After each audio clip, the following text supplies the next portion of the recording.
Olá, sejam muito bem-vindos ao canal Liber Audiolivros. Eu sou a Giovana e hoje vou continuar a leitura do livro Memórias Póstumas de Brás Cubas, de Machado de Assis, do capítulo 14 ao capítulo 18.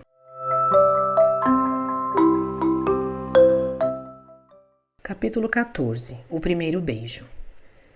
Tinha 17 anos. Pungia-me um buçozinho que eu forcejava por trazer a bigode.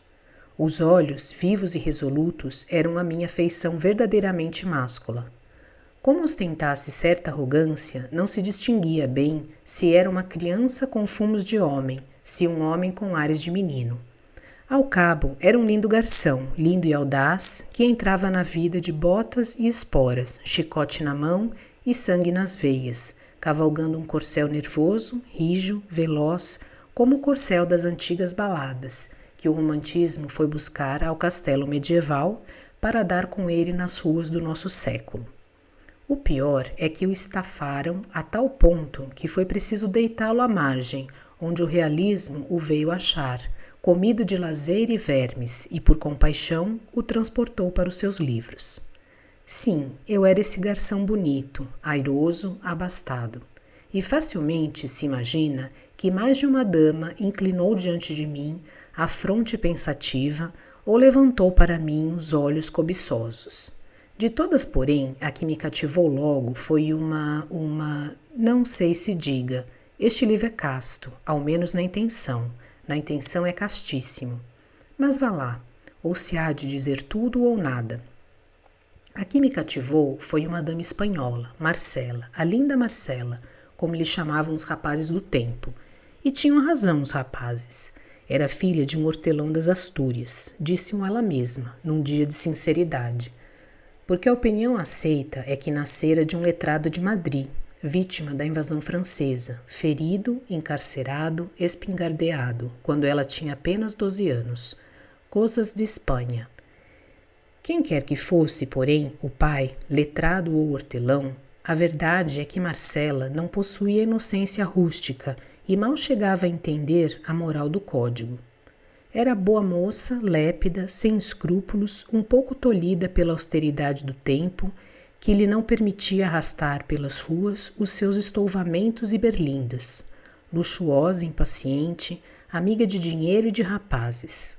Naquele ano, morria de amores por um certo Xavier, sujeito abastado e tísico, uma pérola.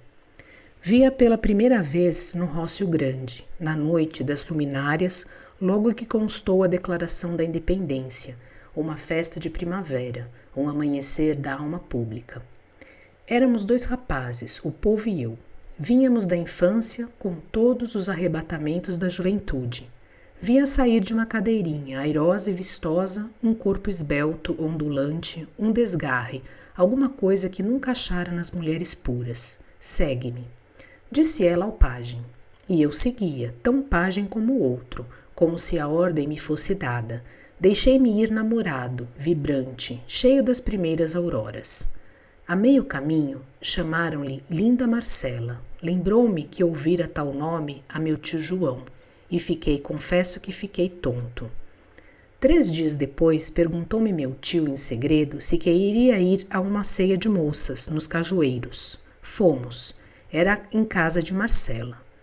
O Xavier, com todos os seus tubérculos, presidia ao banquete noturno, em que eu pouco ou nada comi, porque só tinha olhos para a dona da casa. Que gentil que estava a espanhola!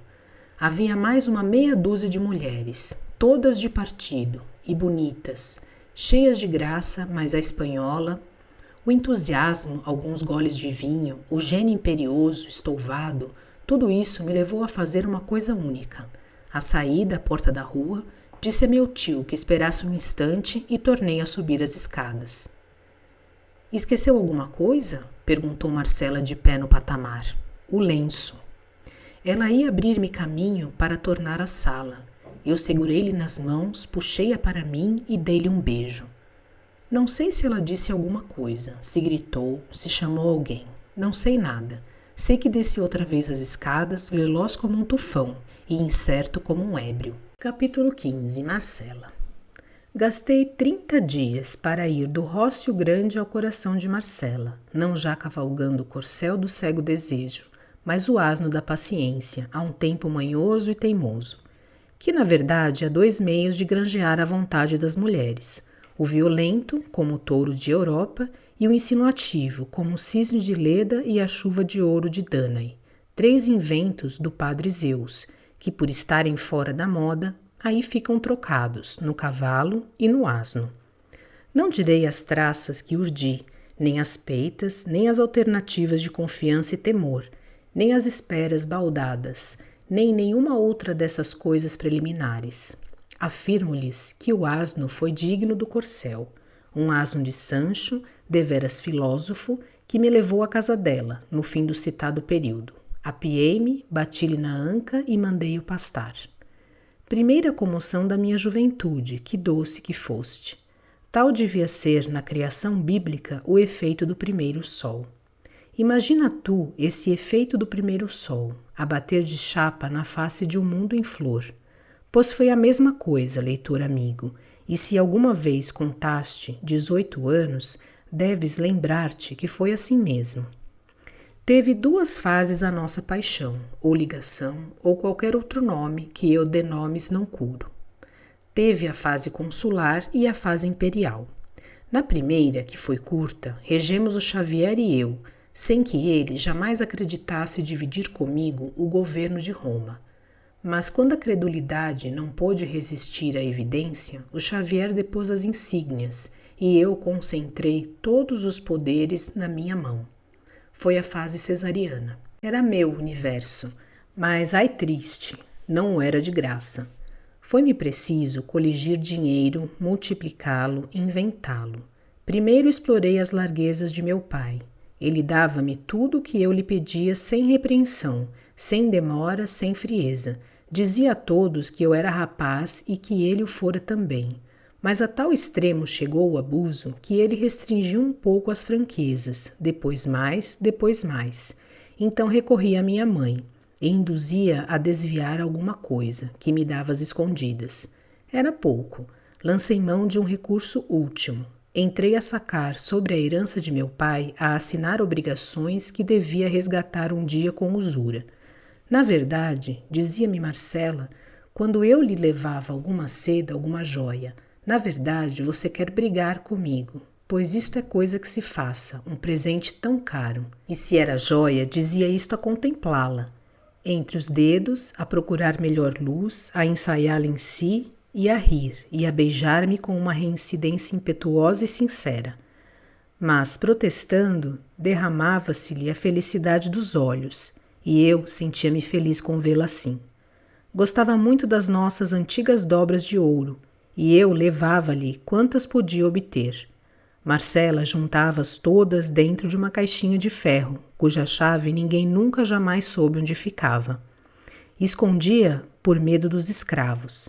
A casa em que morava, nos Cajueiros, era própria. Eram sólidos e bons os móveis, de jacarandá lavrado, e todas as demais alfaias, espelhos, jarras, baixela. Uma linda baixela da Índia, que lhe doara um desembargador. Baixela do diabo, deste-me grandes repelões aos nervos. Disse muita vez a própria dona. Não lhe dissimulava o tédio que me faziam esses e outros despojos de seus amores de antanho. Ela ouvia-me e ria, com uma expressão cândida e outra coisa, que eu nesse tempo não entendia bem, mas agora, relembrando o caso, penso que era um riso misto, como devia ter a criatura que nascesse, por exemplo, de uma bruxa de Shakespeare com um serafim de Klopstock. Não sei se me explico. E porque tinha notícia dos meus zelos tardios, parece que gostava de os assular mais. Assim foi que um dia, como eu lhe não pudesse dar certo colar que ela vira num joalheiro, retorquiu-me que era um simples gracejo, que o nosso amor não precisava de tão vulgar estímulo. Não lhe perdoo, se você fizer de mim essa triste ideia, concluiu, ameaçando-me com o dedo. E logo, súbita como um passarinho, espalmou as mãos, cingiu-me com elas o rosto, puxou-me a si e fez um trejeito gracioso, um momo de criança. Depois, reclinada na marquesa, continuou a falar daquilo com simplicidade e franqueza. Jamais consentiria que lhe comprassem os afetos. Vendera muita vez as aparências, mas a realidade guardava para poucos. Duarte, por exemplo, o alferes Duarte, que ela amara deveras, 2 anos antes, só a custo conseguia dar-lhe alguma coisa de valor. Como me acontecia a mim, ela só lhe aceitava sem relutância os mimos de escasso preço, como a cruz de ouro que lhe deu uma vez de festas. Esta cruz... Dizia isto, metendo a mão no seio e tirando uma cruz fina de ouro presa a uma fita azul e pendurada ao colo. Mas essa cruz, observei eu, não me disseste que era teu pai que...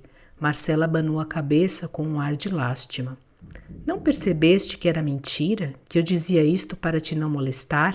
Vem cá, Chiquito, não sejas assim desconfiado comigo. Amei a outro, que importa se acabou? Um dia, quando nos separarmos... Não digas isso, bradei eu. Tudo cessa, um dia... Não pôde acabar. Um soluço estrangulou-lhe a voz. Estendeu as mãos, tomou das minhas, conchegou-me ao seio e sussurrou-me baixo ao ouvido. Nunca, nunca, meu amor. Eu agradeci-lhe com os olhos úmidos. No dia seguinte, levei-lhe o colar que havia recusado. Para te lembrares de mim quando nos separarmos, disse eu. Marcela teve primeiro um silêncio indignado, depois fez um gesto magnífico. Tentou atirar o colar à rua. Eu retive-lhe o braço, pedi-lhe muito que não me fizesse tal desfeita, que ficasse com a joia. Sorriu e ficou. Entretanto, pagava-me a fartos sacrifícios, espreitava os meus mais recônditos pensamentos. Não havia desejo a que não acudisse com alma, sem esforço, por uma espécie de lei da consciência e necessidade do coração. Nunca o desejo era razoável, mas um capricho puro, uma criancice, vê-la trajar de certo modo, com tais e tais enfeites, este vestido e não aquele, ir a passeio ou outra coisa assim, e ela cedia a tudo, risonha e palreira. Você é das Arábias, dizia-me. E ia a pôr o vestido, a renda, os brincos com uma obediência de encantar. Capítulo 16. Uma reflexão imoral. Ocorre-me uma reflexão imoral, que é, ao mesmo tempo, uma correção de estilo. Cuido haver dito, no capítulo 14, que Marcela morria de amores pelo Xavier. Não morria, vivia. Viver não é a mesma coisa que morrer. Assim o afirmam todos os joalheiros desse mundo, gente muito vista na gramática. Bons joalheiros, que seria do amor se não fossem os vossos distes e fiados? 1/3 ou 1/5 do universal comércio dos corações. Esta é a reflexão imoral que eu pretendia fazer, a qual é ainda mais obscura do que imoral, porque não se entende bem o que eu quero dizer. O que eu quero dizer é que a mais bela testa do mundo não fica menos bela se a cingir um diadema de pedras finas, nem menos bela, nem menos amada. Marcela, por exemplo, que era bem bonita, Marcela amou-me. Capítulo 17. Do trapézio e outras coisas. Marcela amou-me durante 15 meses e 11 contos de réis, nada menos. Meu pai, logo que teve aragem dos 11 contos, sobressaltou-se de veras. Achou que o caso excedia as raias de um capricho juvenil. Desta vez, disse ele, vais para a Europa. Vais cursar uma universidade, provavelmente Coimbra. Quero-te para homem sério e não para arruador e gatuno. E como eu fizesse um gesto de espanto, gatuno sim senhor, não é outra coisa um filho que me faz isto.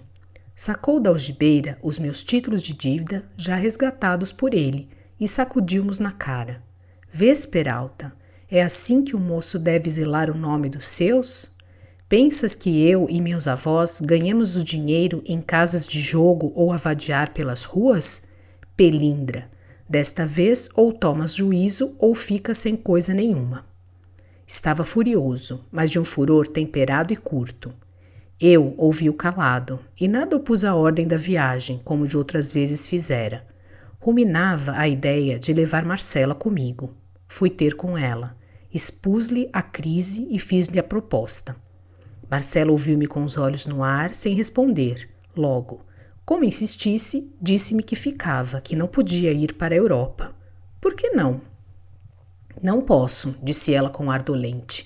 Não posso ir respirar aqueles ares enquanto me lembrar de meu pobre pai, morto por Napoleão. Qual deles? O hortelão ou o advogado? Marcela franziu a testa, cantarolou uma seguidilha entre dentes. Depois queixou-se do calor e mandou vir um copo de aluá. Trouxe-lhe a mucama, numa salva de prata, que fazia parte dos meus 11 contos. Marcela ofereceu-me polidamente o refresco. Minha resposta foi dar com a mão no copo e na salva. Entornou-se-lhe o líquido no regaço. A preta deu um grito. Eu bradei-lhe que se fosse embora. Ficando a sós, derramei todo o desespero de meu coração. Disse-lhe que era um monstro, que jamais me tivera amor, que me deixara descer a tudo sem ter ao menos a desculpa da sinceridade. Chamei-lhe muitos nomes feios, fazendo muitos gestos descompostos. Marcela deixara-se estar sentada, a estalar as unhas nos dentes, fria como um pedaço de mármore. Tive ímpetos de a estrangular, de a humilhar ao menos, subjugando-a a meus pés. Ia talvez fazê-lo, mas a ação trocou-se noutra. Fui eu que me atirei aos pés dela, contrito e súplice. Beijei-lhes, recordei aqueles meses da nossa felicidade solitária, repeti-lhe os nomes queridos de outro tempo, sentado no chão, com a cabeça entre os joelhos dela, apertando-lhe muito as mãos. Ofegante e desvairado, pedi-lhe com lágrimas que me não desamparasse. Marcela esteve alguns instantes a olhar para mim, calados ambos, até que brandamente me desviou e com um ar enfastiado. Não me aborreça, disse. Levantou-se, sacudiu o vestido ainda molhado e caminhou para a alcova. Não, bradei eu, não hás de entrar, não quero. Ia a lançar-lhe as mãos. Era tarde, ela entrara e fechara-se. Saí desatinado. Gastei 2 mortais horas em vaguear pelos bairros mais excêntricos e desertos, onde fosse difícil dar comigo. Ia mastigando meu desespero com uma espécie de gula mórbida. Evocava os dias, as horas, os instantes de delírio e ora me comprazia em crer que eles eram eternos, que tudo aquilo era um pesadelo, ora, enganando-me a mim mesmo, tentava rejeitá-los de mim como um fardo inútil. Então resolvia embarcar imediatamente para cortar a minha vida em 2 metades e deleitava-me com a ideia de que Marcela, sabendo da partida, ficaria ralada de saudades e remorsos. Que ela amara-me, a tonta, devia de sentir alguma coisa, uma lembrança qualquer, como o do alferes Duarte. Nisto, o dente do ciúme enterrava-se-me no coração. Toda a natureza bradava que era preciso levar Marcela comigo. Por força, dizia eu ferindo o ar com uma punhalada. Enfim, tive uma ideia salvadora. Ah, trapézio dos meus pecados, trapézio das concepções abstrusas. A ideia salvadora trabalhou nele como a do emplasto, capítulo 2. Era nada menos que fasciná-la muito, deslumbrá-la, arrastá-la. Lembrou-me pedir-lhe por meio mais concreto do que a súplica. Não medi as consequências, recorri a um derradeiro empréstimo. Fui à Rua dos Ourives, comprei a melhor joia da cidade, 3 diamantes grandes, encastoados num pente de marfim. Corri à casa de Marcela. Marcela estava reclinada numa rede, o gesto mole e cansado, uma das pernas pendentes, a ver-se-lhe o pezinho calçado de meia de seda, os cabelos soltos, derramados, o olhar quieto e sonolento. Vem comigo, disse eu. Arranjei recursos. Temos muito dinheiro, terás tudo o que quiseres. Olha, toma. E mostrei-lhe o pente com os diamantes. Marcela teve um leve sobressalto. A pupila rutilou como a de um gavião faminto. Ela ergueu metade do corpo e, apoiada num cotovelo, olhou para o pente durante alguns instantes curtos. Depois retirou os olhos. Tinha-se dominado. Então eu lancei-lhe as mãos aos cabelos, coligi-os, enlacei-os à pressa. Improvisei um toucado, sem nenhum alinho, e rematei-o com o pente de diamantes. Recuei, tornei a aproximar-me, corrigi-lhe as madeixas, abaixei-as de um lado, busquei alguma simetria naquela desordem, tudo com uma minuciosidade e um carinho de mãe. Pronto, disse eu. Doido, foi a sua primeira resposta. A segunda foi puxar-me para si e pagar-me o sacrifício com um beijo, o mais ardente de todos. Depois tirou o pente, admirou muito a matéria e o lavor, olhando a espaços para mim e abanando a cabeça com um ar de repreensão. Ora você, dizia, vens comigo? Marcela refletiu um instante. Não gostei da expressão com que passeava os olhos de mim para a parede e da parede para a joia. Mas toda a má impressão se desvaneceu quando ela me respondeu resolutamente. Vou. Quando embarcas? Daqui a 2 ou 3 dias. Vou. Agradeci-lhe de joelhos. Tinha achado a minha Marcela dos primeiros dias e disse-lhe. Ela sorriu e foi guardar a joia, enquanto eu descia a escada. Capítulo 18. Visão do corredor. No fim da escada, ao fundo do corredor escuro, parei alguns instantes para respirar, apalpar-me, convocar as ideias dispersas, reaver-me enfim no meio de tantas sensações profundas e contrárias. Achava-me feliz. Certo é que os diamantes corrompiam-me um pouco a felicidade, mas não é menos certo que uma dama bonita pode muito bem amar os gregos e os seus presentes. E depois eu confiava na minha boa Marcela. Podia ter defeitos, mas amava-me. Um anjo, murmurei olhando para o teto do corredor. E aí, como um escárnio, vi o olhar de Marcela, aquele olhar que pouco antes me dera uma sombra de desconfiança, o qual chispava de cima de um nariz que era ao mesmo tempo o nariz de Bakbara e o meu. Pobre namorado das 1001 noites. Vi-te ali mesmo correr atrás da mulher do vizir ao longo da galeria, ela a acenar-te com a posse e tu a correr, até a alameda comprida, donde saíste à rua, onde todos os correeiros te apulparam e desancaram. Então pareceu-me que o corredor de Marcela era a alameda e que a rua era de Bagdá. Com efeito, olhando para a porta, vi na calçada 3 dos correeiros, um de batina, outro de libré, outro a paisana, os quais todos 3 entraram no corredor. Tomaram-me pelos braços, meteram-me numa sege, meu pai à direita, meu tio cônego à esquerda, o da libré na boleia e lá me levaram à casa do intendente de polícia, donde fui transportado a uma galera que devia seguir para Lisboa. Imaginem se resisti, mas toda a resistência era inútil. 3 dias depois segui barra fora, abatido e mudo. Não chorava sequer, tinha uma ideia fixa. Malditas ideias fixas. A dessa ocasião era dar um mergulho no oceano, repetindo o nome de Marcela. Espero que vocês tenham gostado deste conteúdo. Obrigada por sua companhia e até a próxima leitura.